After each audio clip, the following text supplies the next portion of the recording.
She said, "Get behind the buses. There's a man in there shooting with a gun." I must have looked wild enough that they thought something was, not going well.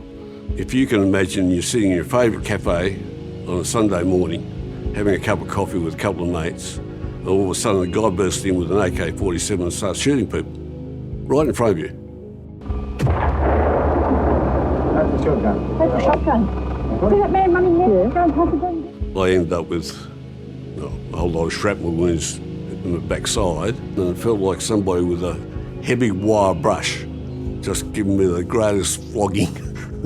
That's how it felt. What I remember is looking at my dad's feet as he's running so I could try to make the same foot pattern as him so I wouldn't trip over my own feet. I ran and hid behind the bus because that seemed big enough.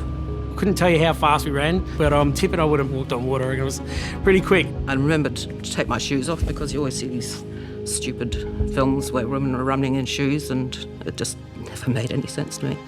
We were laying on the floor and I was watching his feet move around. He actually stepped over us when he chased the girls into the souvenir shop and shot them in there, and then came back out and stepped over us again. We ended up hiding under the jetty, and I remember looking at my dad's hand, and all the hairs on his hand were on end because he was so, frightened. This incredible calm came over me, a peacefulness that I've never experienced before or since.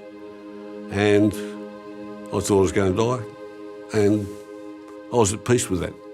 There was people kind of around us that didn't quite know what was happening, so he's like, shut up, keep it down. I remember him leaving, and I looked up, and the first thing I saw was the two elderly people at the table next to us, and he'd shot both of them. And because it was so cold, there was steam coming out of their wounds.